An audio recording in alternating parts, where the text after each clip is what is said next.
You're listening to Audiology. Support our work on Patreon and be sure to submit your requests for topics in the comments below. Now presenting Arab Revolt Part 2. Section 1, Arrival of T.E. Lawrence. From October 1916 to January 1917, during the Arab Revolt, the British and French sent military missions to support the uprising occurring in the Hijaz region. Prominent British figures included Colonel Cyril Wilson, Colonel Pierce C. Joyce, and Lt. Colonel Stuart Francis Newcomb, with others like Herbert Garland playing roles as well. The French mission, led by Colonel Édouard Brémond, had an edge due to the inclusion of Muslim officers including Captain Mohammed Ould Ali Raho and converts Claude Prost and Laurent Dupuy, alongside Captain Rosario Pisani, who contributed significantly in engineering and artillery with the Arab Northern Army. In October 1916, the British from Egypt deployed Captain T.E. Lawrence, Lawrence of Arabia, to assist the Hashemite forces. Despite being one of many Western officers in the region, historical accounts often highlight his contributions as if he alone represented the Allied cause. Gertrude Bell, an experienced traveler and academic in the Middle East who engaged with local tribes, provided valuable intelligence that aided Lawrence, particularly for his successful campaign in Aqaba. Lawrence is known for guiding Arab leaders Faisal and Abdullah to align their efforts with British strategic interests, creating a stronger alliance with Faisal, which resulted in more British support for Faisal's forces. Conversely, due to a less favorable relationship, Abdullah's troops received less assistance. Lawrence's strategic advice led to Arab attacks on the Hejaz Railway instead of directly on Ottoman forces in Medina, which effectively disrupted the enemy's logistics and tied down troops. In December 1916, Lawrence helped repel an Ottoman attack on Yenbu with aid from the Royal Navy, thwarting Fakhri Pasha's offensive. Despite initial Ottoman successes, their campaign was ultimately undone by consistent guerrilla strikes, aerial bombardments from the Royal Flying Corps, and overextended supply lines, forcing their withdrawal to Medina in January 1917. The takeover of the coastal town of Wej in January 1917 provided a base for attacks on the Hijaz Railway and bolstered the Arab Revolt. With the aid of the Royal Navy, Faisal's troops captured Wej from an unsuspecting Ottoman garrison. The Arab forces eventually grew to around 70,000 men, split into three groups each threatening different areas, including Medina and the Hejaz Railway. Towards the end of 1916, the Allies began forming the regular Arab army from Arab prisoners of war previously in the Ottoman forces. Unlike tribal guerrillas, these soldiers wore British-style uniforms with keffiyehs and engaged in full-time conventional warfare. Among the prominent former Ottoman officers who joined the revolt were Nuri as-Said, Jafar al-Askari, and Aziz Ali al-Misri. Section 2, Northward Expeditions. From January to November 1917, the Hashemite faction experienced initial success, particularly when Emir Abdullah's forces laid an ambush in the desert against Ashraf Bey's Ottoman convoy, seizing a substantial sum of gold intended to secure the loyalty of the Bedouin to the Ottoman Sultan. During this period, Hashemite guerrilla fighters, including those led by army officers like al-Misri and British officers such as Newcomb, Lieutenant Hornby, and Major Herbert Garland, initiated a campaign against the Hejaz Railway, targeting unguarded stretches. Major Garland, who created the Garland Mine, was able to use his explosive invention effectively to take out a moving engine for the first time in February 1917. Captain Mohammed Ould Ali Raho from the French military mission also commenced his operations against the railway near Medina in February, displaying particular prowess in these acts of sabotage. In March, the famed Lawrence of Arabia orchestrated his initial assault on the railway. An example of the extensive guerrilla strikes was the operation by Newcomb and Joyce on July 6 to 7th, which saw over 500 explosives detonated simultaneously, severely damaging the railway infrastructure. In August, Captain Raho led Bedouins to obliterate 5 kilometers of railway and destroy 4 bridges in a single bold stroke. Notwithstanding these attacks, the Hashemite forces suffered setbacks when an Ottoman contingent, bolstered by Jabal Shammar tribesmen led by Ibn Rashid, conducted a punishing sweep across Hejaz which weakened the Hashemite hold. The Ottomans' earlier failure to capture Yanbu in December 1916 had fortuitously given the Hashemites time to consolidate and go on the offensive. By 1917, Lawrence had arranged a collaborative strike with Arab irregulars and forces previously in Ottoman service, now led by Auda Abu Tayyi, targeting the strategic city of Aqaba in a battle that became renowned. Aqaba, the last Ottoman seaway on the Red Sea, was a threat to the British defense of Egypt and their forthcoming offensive into Ottoman territory. The conquest of Aqaba would also facilitate British resupply efforts to support the Arab Revolt. Lawrence and Auda Abu Tayyi set out from Wedge with a contingent to gather forces, and by July 6th, Aqaba was overtaken with minimal losses. Lawrence then rode extensively to Suez to arrange for essential provisions for the conquering forces and their prisoners. An Anglo-French fleet quickly followed, assisting in securing Aqaba's hold. Despite these victories, not all local populations welcomed the Hashemite forces warmly. Some, like the people of Kerak in July, actively resisted. By late 1917, British intelligence indicated substantial Ottoman support from tribes to the east of the Jordan River, who feared reprisal and valued Ottoman subsidies for their allegiance. Amidst this, Hashemite forces conducted raids to complement British General Allenby's winter offensive against Ottoman defenses near Gaza and Beersheba.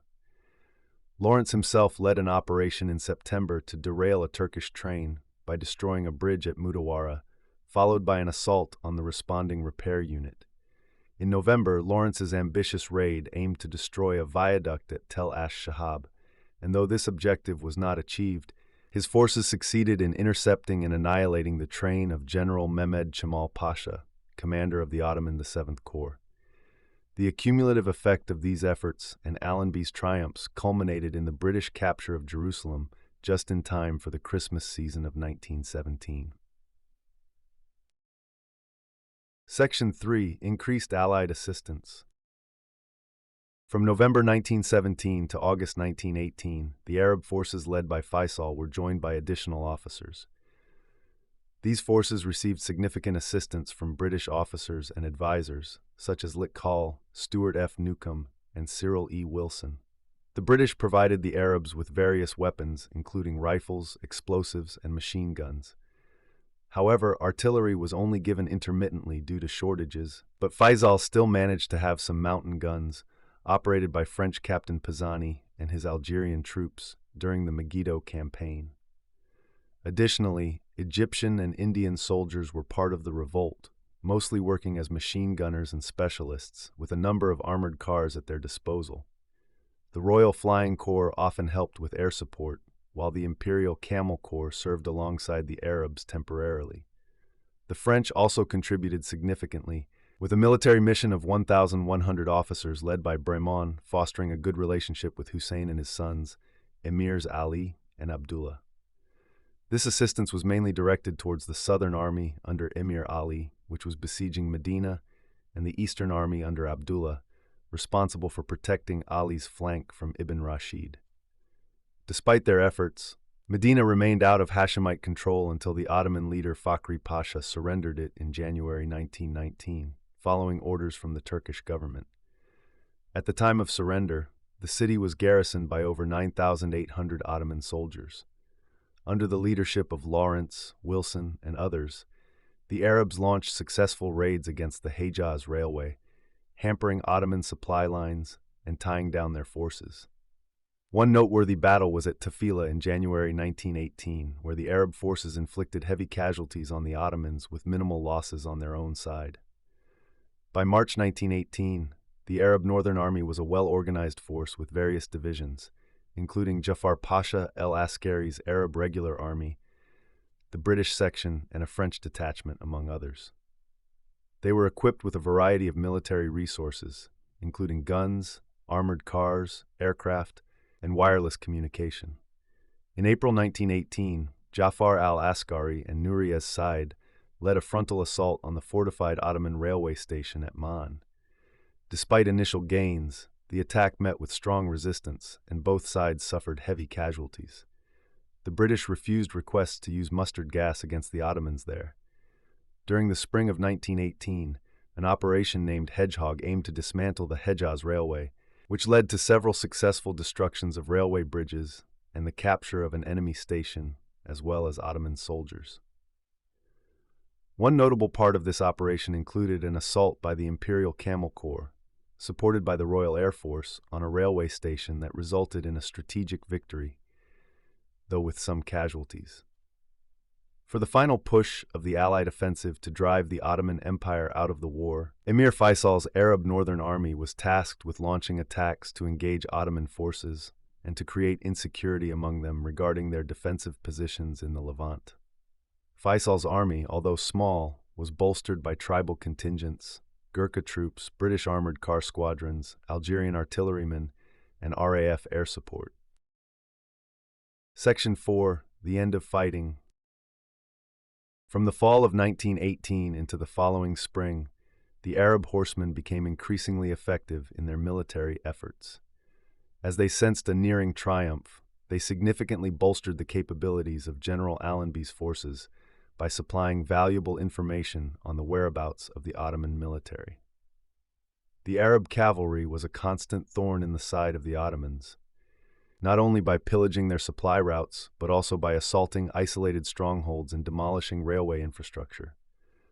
A particularly significant clash took place on September 27th, when Arab fighters virtually annihilated a brigade composed of Ottoman, Austrian, and German soldiers fleeing from Mezarib, near the village of Tafas, a village previously pillaged by retreating Turkish forces.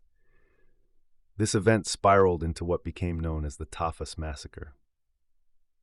T.E. Lawrence, also known as Lawrence of Arabia, indicated in a communication to his sibling that he had commanded his forces not to take any prisoners. He declared after the war that this act was in vengeance for the brutality the Ottomans had inflicted upon Tafas, leading to the execution of at least 250 German and Austrian captives, along with numerous Turkish soldiers without trial. Lawrence recounted the intensity of their actions in his book, The 7 Pillars of Wisdom, describing an indiscriminate killing spree fueled by the horror at Tafas. These attacks played a significant role in the resounding victory of Allenby's last strategic maneuver, the Battle of Megiddo.